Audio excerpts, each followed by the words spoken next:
Ternyata pada waktu Pak Ri ini noleh lagi ke arah perempuan itu, perempuan ini sudah nggak ada. Langsunglah Pak Ri ini ngomong ke Wito tadi, ke temennya itu, "Toh, aku ini mau ke rumahmu. Terus tadi pas lewat sini ada perempuan. Dia itu namanya, katanya Nyai Pungki. Ri, kamu ngerti nggak? Kamu itu baru ketemu sama siapa?" "Ya nggak tahu. Yang jelas namanya Nyai Pungki." Lah Nyai Pungki itu dulunya lelembut penguasa di hutan alas jati sana.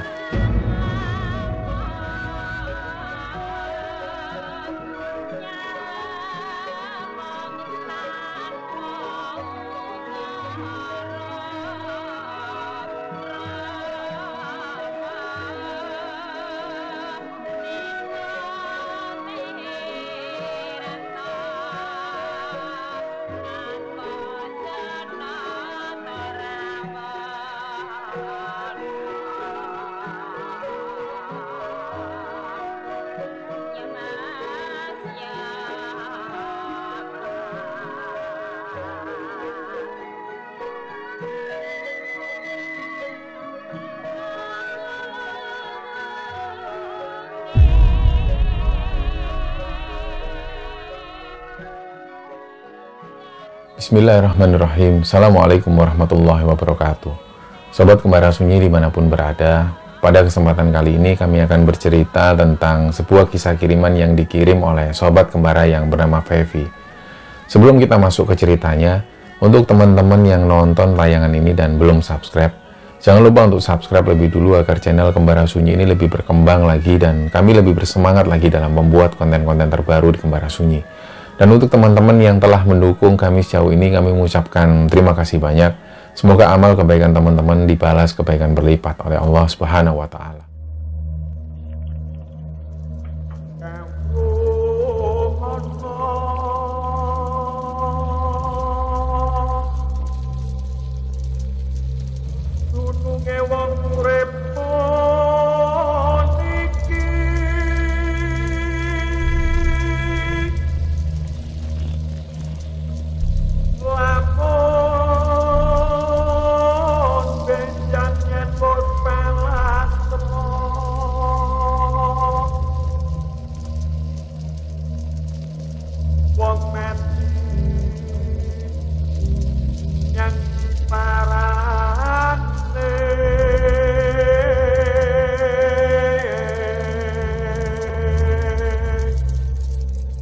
Cerita kali ini dikirim oleh Sobat Kembara yang namanya Fevi.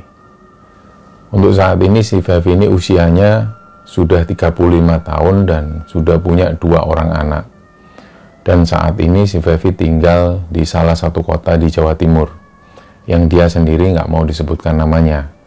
Karena cerita ini kejadiannya ada di kota tersebut. Yang jelas kota ini nggak terlalu besar, ada di Jawa Timur dan ada juga desa-desa di sana yang masih berdekatan dengan hutan. Dan waktu itu masih kecil, si Fevi tinggal di sana bersama kedua orang tuanya dan juga 1 orang adiknya. Nah, keadaan waktu itu pada saat si Fevi ini masih kecil, dia mengakui bahwa keadaannya ini serba susah.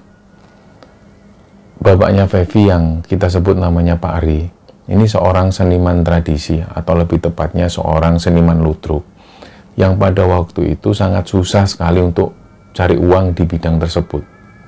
Jadi apalagi sangat jarang sekali pentas-pentas yang diselenggarakan pentas ludruk waktu itu. Jadi mau nggak mau, Pak Ri waktu itu sering menuju ke teman-temannya untuk cari kerjaan dan lain sebagainya. Beberapa waktu ada tetangga-tetangganya ini yang nawari untuk nggarap ladang, tapi itu pun nggak selalu terjadi tiap hari. Kadang 2 minggu sekali Pak Ri diperbantukan di sana dan hasilnya pun juga nggak banyak. Jadi mulai SD, SMP sampai SMA, si Fevi itu sekolahnya cuman ngandelin dari beasiswa. Kalau waktu itu nggak ada beasiswa, otomatis dia nggak bisa sekolah. Nah, pada satu ketika si Fevi ini duduk di bangku SMP dan waktu itu ayahnya masih kelimpungan cari kerjaan. Jadi kerjanya serabutan. Untuk makan cukup aja sudah mereka bersyukur sekali. Nah, pada satu ketika pagi itu Pak Ari ini bilang ke istrinya, "Bu, hari ini aku tak keluar ke temanku si Wito ya. Aku mau cari kerjaan. Siapa tahu dia ada lowongan atau kerjaan yang bisa dikerjakan." Nah, karena situasi pagi itu memang kondisinya hujan. Semalaman itu hujan dan pagi itu masih hujan gerimis. Jadi istrinya Pak Ari ini bilang, "Mbok, nanti aja Pak, agak siangan. Ini kondisinya masih gerimis. Semalaman hujan, pasti jalannya itu becek berlumpur." Nah, karena Pak Ari ini tetap harus ke rumah Pak Wito. Dia harus cari informasi supaya dapat kerjaan, karena nggak ada penghasilan sama sekali saat itu. Jadi mau nggak mau Pak Ari tetap menenangkan istrinya. "Udahlah Bu, nggak apa-apa. Wong cuma gerimis saja, sebentar lagi juga reda. Ya sudahlah Pak, hati-hati." Berangkatlah Pak Ari ini dengan sepeda ontelnya, yang pada saat itu kondisi sepedanya ini juga apa adanya, rem pun juga nggak ada. Lah mulailah di kayu melewati satu desa, dan nantinya Pak Ari ini harus melewati satu makam tua. Setelah makam itu, si Pak Ari ini harus melewati hutan-hutan yang lebat. Dan nggak jauh dari sana, di utara desa itu ada hutan-hutan jati yang sangat terkenal angker. Nah, karena waktu itu masih pagi hari, jadi Pak Ari sama sekali nggak khawatir.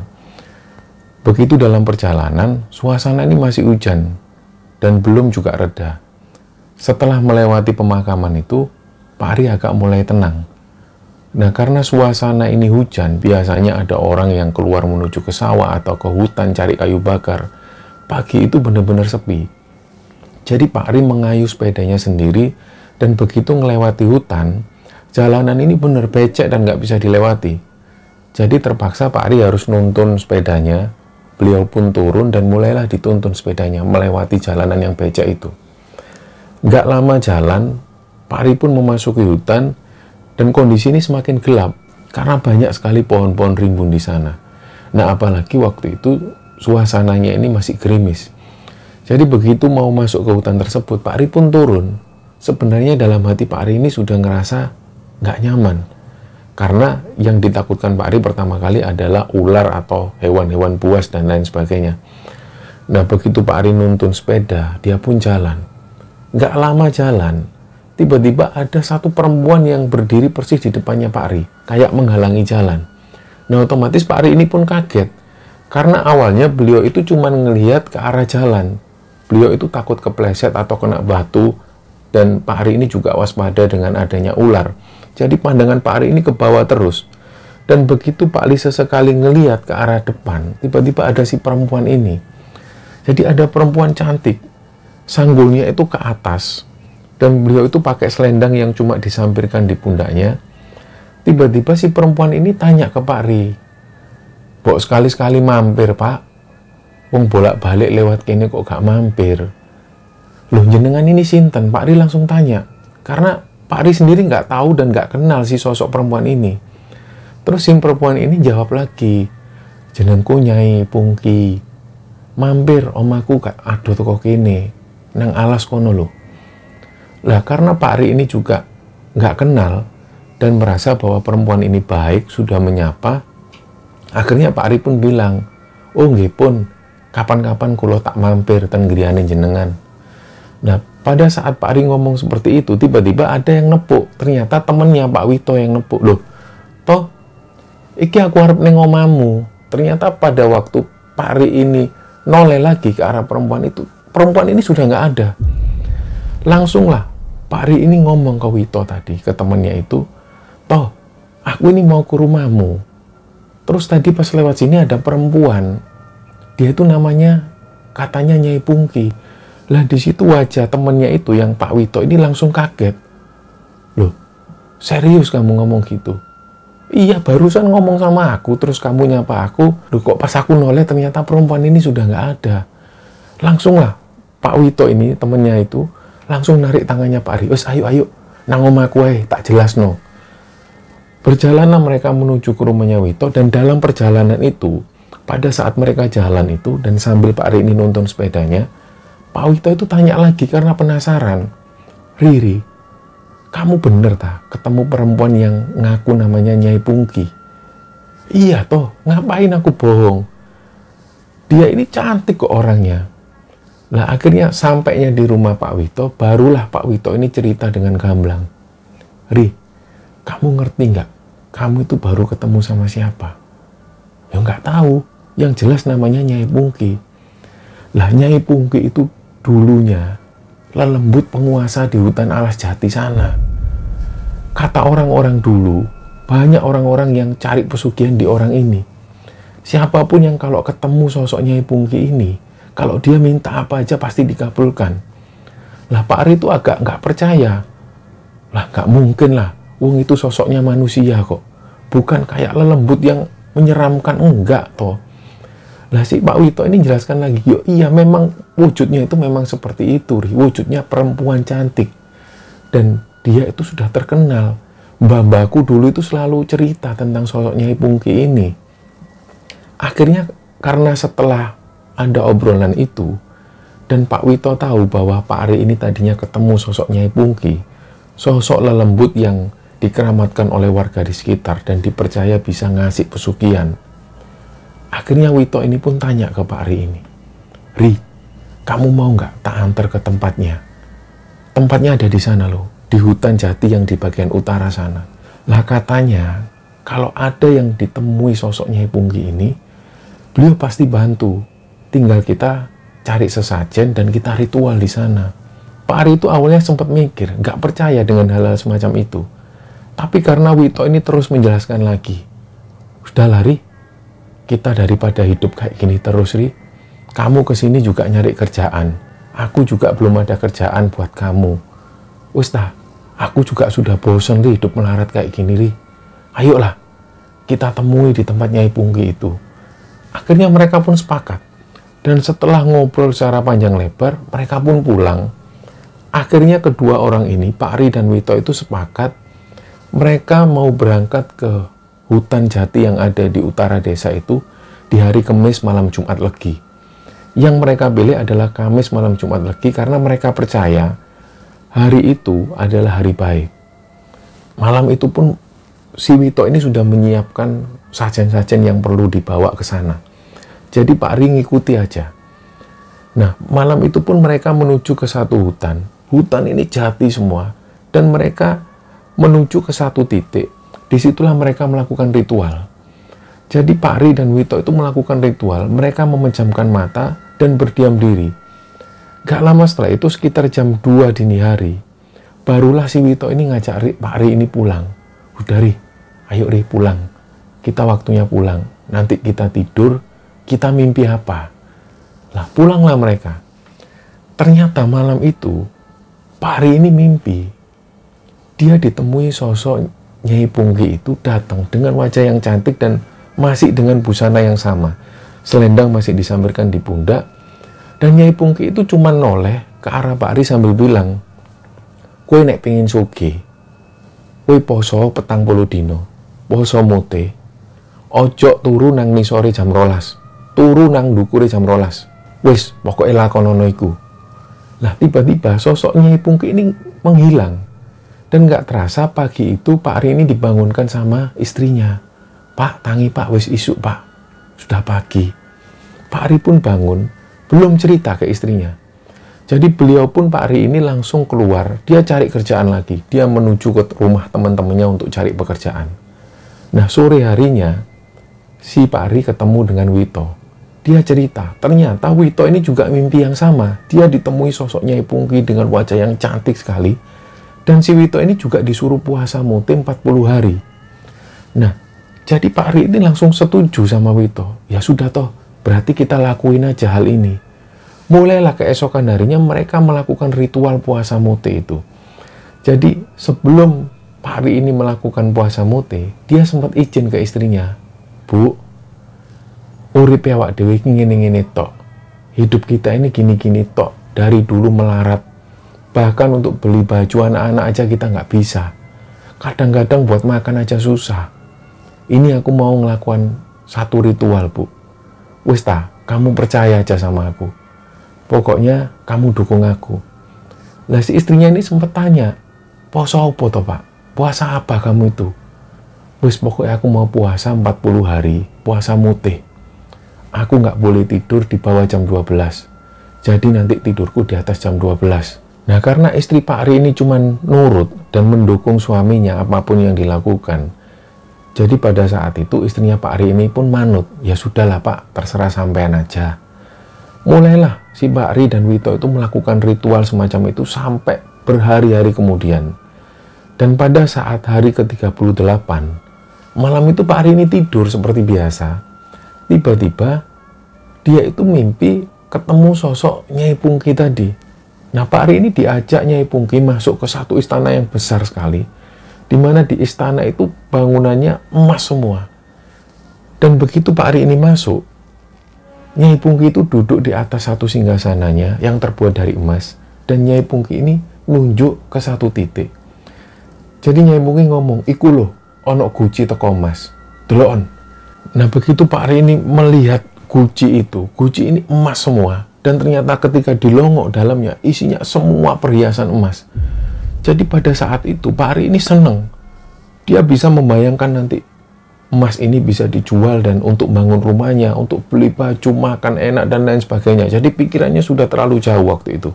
Nah, Pak Ari ini langsung bilang ke Nyai Pungki, "Terus syarat saya ini apa lagi Nyai? Apakah sudah cukup syaratnya?" "Syaratmu ono maneh. Kue ndoleo wedhus. Wedhus iki kudu wedhus kendit. Wedhus iki engko gawin sajen nang aku." Lah, selesai ngomong seperti itu, ternyata Pak Ari ini dibangunkan oleh istrinya. Pak, bangun Pak, bangun Pak." Lah, begitu Pak Ari bangun ngelihat masih jam 1 dini hari. Pak Ari tanya ke istrinya, "Kenapa toh Bu kok bangunin?" "Itu loh si Ita badannya panas." Diceklah oleh Pak Ari, ternyata si Ita ini, adiknya si Fevi, ini badannya panas sekali. Dan waktu itu Pak Ari ini juga nggak bisa ngapa-ngapain, karena waktu itu masih jam 1 dini hari. Jadi Pak Ari cuma bisa menenangkan ke istrinya, "Ya sudah Bu, dikompres saja dulu. Toh juga kalau mau beli obat di mana jam segini. Sudah kamu kompres saja dulu." Akhirnya dikompres lah si adiknya Fevi ini yang namanya Ita, dikompres. Dan setelah itu Pak Ari melanjutkan tidur. Dan pada waktu tidur dia ngimpi lagi. Dia mimpi ketemu dengan sosok Nyai Pungki dan dibawa di satu tempat. Tempatnya ini isinya berkabut semua dan gelap. Dan ada satu tanda. Tanda ini terbuat dari kain yang warna merah membentuk segitiga. Nah, begitu Pak Ari ini mendekat, Pak Ari ini sempat mikir, ini kok ada tanda kain merah? Jangan-jangan tanda kain merah ini pertanda bahaya. Nah, nggak lama setelah itu datanglah satu sosok kakek-kakek. Sosok kakek-kakek ini tiba-tiba bilang, "Ri, kowe ora usah nglakoni ngene." Begitu Pak Ari ini noleh, ternyata itu bapaknya. Si Pak Ari dalam mimpinya itu nggak sadar bahwa si bapaknya ini sudah meninggal sebenarnya. Jadi seolah-olah waktu itu Pak Ari ini ngelihat wujud bapaknya, yang dia merasa bahwa bapaknya ini masih hidup. Jadi bapaknya Pak Ari ini cuma bilang, "Ri, wis ojo kowe lakoni koyo ngene-ngene. Iku intipen." Si Pak Ari ini disuruh ngintip ke celah-celah kain yang berwarna merah itu. Nah, begitu Pak Ari ini ngintip, ternyata di balik kain merah itu, Pak Ari ini bisa ngelihat ada dua bangunan pawon. Pawon itu yang berarti dapur. Dapur ini ada dua. Dan di masing-masing dapur ini dijaga sosok besar-besar. Dan mereka semua ini bawa palu dengan ukuran yang besar. Jadi sosoknya ini semua bertaring, warnanya hitam berbulu semua. Dua makhluk ini keliling, mengelilingi dua buah dapur itu, kayak seolah-olah menjaga dapur itu. Jadi begitu Pak Ari ini ngelihat ada dua dapur di sana, Pak Ari pun langsung tanya ke bapaknya itu, "Loh Pak, iku pawone sopo? Itu dapurnya siapa?" "Yo iku Ri, iku loro iku anakmu. Kowe nek terus nglakoni iki, anakmu bongko kabeh, anakmu mati Ri. Wis ojo mbok lakoni, mulya nak. Ojo nak, sake anakmu nak, sake anakmu, wis mulya." Nah, begitu Pak Ari ini dinasihati oleh bapaknya, jadi Pak Ari ini pun nurut. Dan tiba-tiba Pak Ari langsung kebangun dari tidurnya, dia langsung cerita ke istrinya, "Bu, aku ngimpi ditekani bapak." Nah, ceritalah Pak Ari bahwa waktu itu, waktu dia mimpi ini ditemui oleh sosok bapaknya. Padahal bapaknya ini sudah lama meninggal. Dan diceritakan semua ke istrinya bahwa dia dilarang untuk meneruskan ritual ini. Nah, setelah Pak Ari ini cerita ke istrinya, akhirnya istrinya juga bilang, Ya sudah Pak, kalau memang kenyataannya seperti itu, ya sudah Pak, nggak usah diteruskan ritualnya. Sudahlah Pak, kita hidup kayak gini nggak apa-apa. Sudahlah, kita jalani. Dan waktu itu Pak Ari ini langsung ingat kata-kata dari bapaknya. Bapaknya waktu itu sempat pesen, Ri, jodoh, mati, rezeki, kabeh iku nang tangane Gusti Allah. Wes kowe ra usah nglakoni ritual ngene. Nah, hal itu juga diceritakan ke istrinya Pak Ari. Pada akhirnya istrinya Pak Ari ini semakin yakin, sudah Pak, kamu ndak usah terusin ritual ini Pak. Sudah Pak, wis Pak, sakno anak-anak ya awak dewe. Nah, pada saat ibunya ngomong seperti itu, ternyata dua anak Pak Ari ini memang lagi sakit dan demam sangat tinggi sekali. Apalagi keesokan harinya itu adalah ritual terakhir Pak Ari puasa mute tersebut. Jadi ketika di hari ke-39 itu, Pak Ari mengalami situasi yang semacam itu. Pak Ari ini disadarkan oleh sosok bapaknya, yang padahal waktu itu sosok bapaknya ini sudah meninggal bertahun-tahun yang lalu. Nah, ketika selesai ngobrol dengan istrinya pun menyarankan, ya sudahlah Pak, nggak usah diteruskan ritual semacam itu. Sudahlah, kita nggak apa-apa hidup kayak gini. Nah, sore harinya, Pak Ari ini langsung menuju ke rumah Wito. Ternyata sebelum Pak Ari cerita, Wito cerita lebih dulu. Ri, aku ngimpi, Ri. Aku ngimpi aku iku delok pawon. Pawon iki ono telu. Jadi Pak Wito ini juga cerita bahwa dia juga melihat dapur, tapi dapurnya ada 3. Dan pada waktu itu Pak Ri ngomong, toh dapur itu adalah wujud anakmu. Anakmu ada 3. Aku mimpi ngelihat dapur ada 2, anakku ada 2. Toh sudah toh, nggak usah diteruskan ritual ini daripada anak-anak kita yang jadi korban. Ternyata dari situlah Wito ini juga sadar bahwa dapur yang dimaksud dalam mimpinya itu adalah wujud dari anak-anaknya, yang ketika nanti ritual ini selesai dan keinginan mereka dikabulkan oleh Nyai Pungki, maka secara otomatis anak-anak mereka ini yang akan jadi tumbal. Akhirnya setelah kejadian itu, mereka akhirnya pun sadar, dan kembalilah Pak Ari ini nyari kerja, meskipun pada saat itu kerja serabutan dilakoni oleh Pak Ari dan juga Wito. Dan alhamdulillahnya ketika cerita ini kami ceritakan, Pak Ari dan Pak Wito saat ini masih sehat walafiat dan tinggal di satu desa tersebut. Dan usia beliau berdua saat ini menginjak usia 95 tahun dan masih dalam keadaan sehat walafiat. Jadi kami mengucapkan salam hormat kami kepada Pak Ari dan juga Pak Wito yang mungkin sedang nonton tayangan ini. Semoga sehat selalu, dan kami mohon maaf juga kalau mungkin dalam cerita ini ada kurang-kurangnya. Nah, terima kasih juga kepada Fevi yang telah mengirimkan cerita ini dan telah membagikan cerita ini kepada Kembara Sunyi. Semoga kisah ini bisa diambil hikmah dan bisa diambil pelajaran oleh teman-teman semua. Mohon maaf kalau ada salah-salah kata. Wassalamualaikum warahmatullahi wabarakatuh.